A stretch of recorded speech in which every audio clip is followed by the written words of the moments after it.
Alors bonjour à tous, voici une présentation de notre nouvelle montre Acrone C03 édition spéciale ALAT, donc Aviation légère de l'armée de terre. Donc c'était important pour nous de vous montrer un petit peu les prototypes, parce que ça ce sont deux prototypes qu'on a validés et donc qui sont à 95% fonctionnels et donc et validés. Donc c'est normal si vous allez peut-être voir quelques petites rayures ou des petits impacts sur les montres, c'est assez courant parce que c'est des prototypes qu'on aime porter évidemment, donc forcément il y a un petit peu des rayures, des choses comme ça, mais c'est pas grave. L'important c'était de vous montrer un petit peu quelques petits détails de la montre, notamment ses aiguilles, son cadran, le nouveau bracelet en titane, donc avec ces maillons spécifiques qui viennent s'intégrer complètement dans la boîte de la montre pour pouvoir vraiment avoir un rendu parfait et vraiment propre. La nouvelle boucle, donc je vais vous détailler tout ça, de gravé évidemment avec la latte. C'est très sympa, on est vraiment content du résultat. Je pense que c'est plus sympa de faire une vidéo, comme ça vous allez pouvoir voir un petit peu mieux comment ça rend.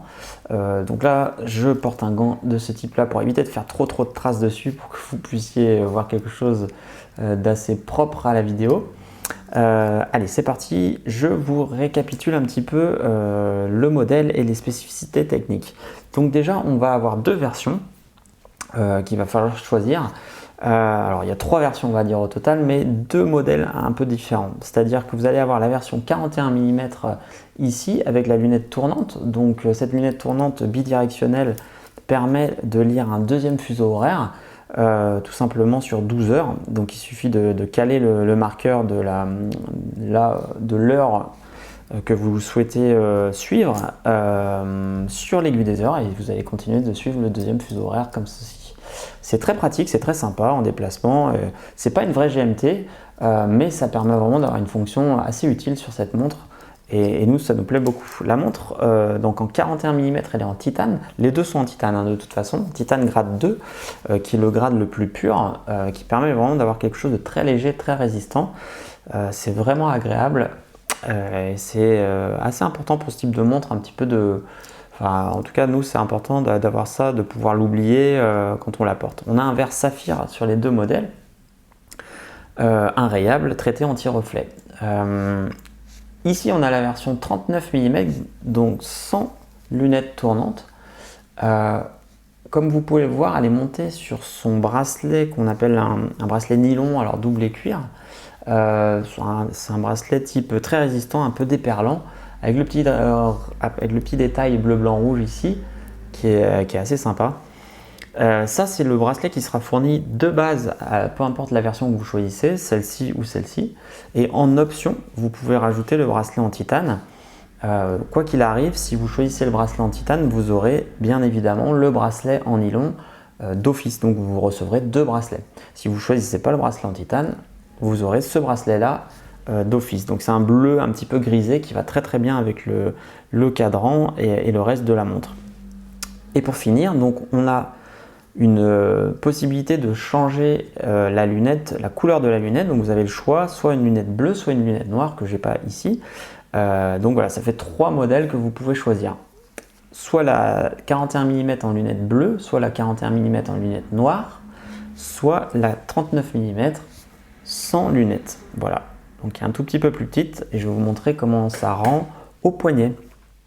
Alors moi j'ai un poignet assez petit, un poignet de 16,5, mais ça vous donne un petit peu l'idée de comment ça se porte et comment ça se tient. Donc 41 mm c'est très bien, hein, même pour des poignets beaucoup plus gros, ça va pas poser de soucis du tout. On a vraiment une belle présence tout en restant quelque chose d'élégant. Comme vous pouvez le voir ici, elle est un peu grande pour moi. Je vais vous montrer. Donc on a une boucle déployante qui permet de la sécuriser. La boucle est en titane, on a une sécurité ici et une deuxième sécurité ici avec les poussoirs. Ça permet vraiment de sécuriser la montre et c'est très pratique. Donc là, je l'ai installé. C'est un bracelet qui est très confortable, hein, ce bracelet qui vous suivra partout. Il n'y a aucun souci. Vous pouvez aller dans l'eau, vous pouvez transpirer. Il n'y a pas de problème. C'est vraiment agréable. Il est doux, il est résistant.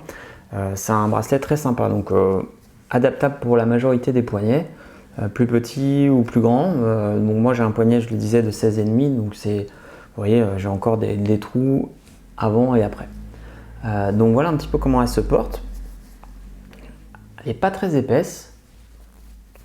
Pour mémoire, donc on a un mouvement automatique japonais qui fonctionne donc avec une petite masse quand vous bougez le poignet, donc elle se recharge automatiquement. Donc il n'y a pas de pile, c'est très pratique et c'est vraiment ce qu'on aime, nous, avoir de l'horlogerie traditionnelle de ce type. Donc la montre est assemblée et réglée chez nous dans notre atelier. Donc elle est fournie avec ce bracelet sur une boucle Ardillon gravée Acrone.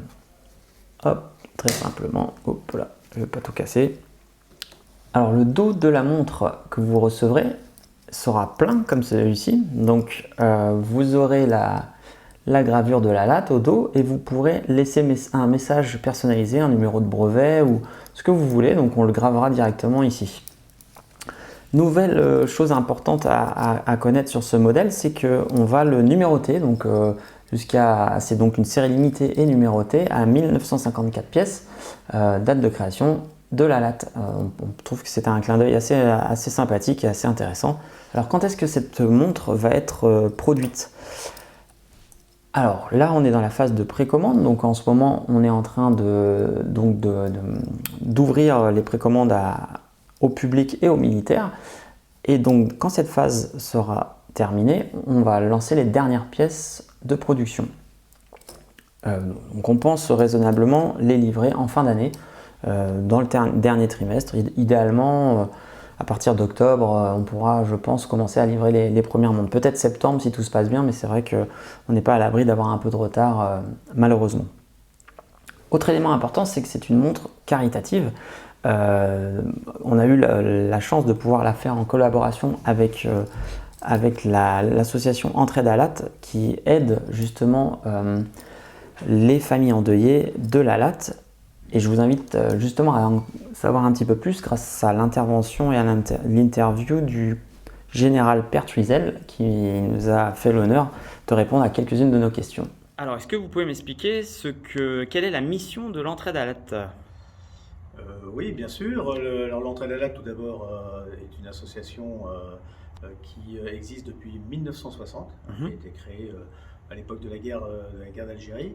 Et notre mission, elle correspond à notre devise, hein, qui est de veillons sur nos familles. Et donc, c'est de veiller sur toutes les familles des militaires et des civils qui constituent la grande famille des bérets bleus, la grande famille de la latte. D'accord. Voilà, et concrètement, en quoi vous arrivez à les aider? De quelle manière, en fait, alors, vous pouvez accompagner les familles? De deux façons principales. Et on apporte d'abord, on peut apporter une aide matérielle, très concrètement, en cas de décès avec des secours immédiats. Nous délivrons des allocations scolaires tous les ans à tous nos orphelins. Que ce soit de la maternelle jusqu'à la fin de leurs études, y compris si les études durent très très très longtemps. Les études de médecine, par exemple, d'ingénieur. D'accord, vous allez jusque... sont pris en charge. Okay. On prend en compte le permis de conduire aussi, qui était un moment important dans la vie. Et on délivre aussi des allocations au moment des fêtes de Noël, des vacances scolaires. Voilà, ça c'est pour la partie matérielle. Et puis une partie très importante, tout aussi importante, morale. C'est-à-dire que les familles, à partir du moment où elles sont prises en charge par l'entraide, elles sont suivies tout le temps qu'elles le souhaitent. Et comme ça, on a des familles que l'on suit depuis les années 70 pour les plus anciennes. Okay. Voilà, avec un contact permanent, en particulier de nos délégués. On a un réseau de délégués qui sont en général d'anciennes veuves d'ailleurs de la latte et qui sont au contact téléphonique par courrier permanent. D'accord, ok. Donc là, concrètement, la cotisation de la personne qui achètera la montre, la cotisation servira à ce type de mission concrète, vraiment. Effectivement, hein, voilà, la somme qui sera reversée à l'entraide pour l'achat de chaque montre, elle va venir abonder les ressources de l'entraide à date, et ces ressources qui servent, comme je viens de le dire il y a quelques instants, à toutes ces allocations, ces secours que nous apportons aux familles. Ok, très bien. Et alors, un petit mot sur l'ALAT plus général, il y a la devise donc, que vous pouvez me redonner de l'ALAT. Alors, la devise de l'ALAT, c'est de la terre par le ciel. Et donc, concrètement, quelle est la mission plus globale de l'ALAT pour ceux qui connaissent vraiment pas Alors, c'est vrai que ça peut paraître curieux de trouver des hélicoptères dans l'armée de terre, et pourtant, l'armée de terre est le premier exploitant d'hélicoptères en France et même en Europe. Et en fait, l'emploi des hélicoptères est indispensable à toute opération. Voilà. Donc, c'est pour cela qu'historiquement, depuis que l'hélicoptère existe, et en tout cas en France, que ces hélicoptères sont principalement dans l'armée de terre pour participer aux opérations, que ce soit avec des hélicoptères d'attaque, qui sont armés, ou des hélicoptères de manœuvre et d'assaut, et qui servent aussi aux évacuations sanitaires. Chose très importante, il faut qu'on puisse évacuer nos soldats dès qu'ils sont touchés. D'accord, ok, très bien. Eh ben, merci pour ces explications. Je pense que ça aidera les gens à avoir un petit peu plus clair dans le projet. Merci beaucoup. Merci à vous.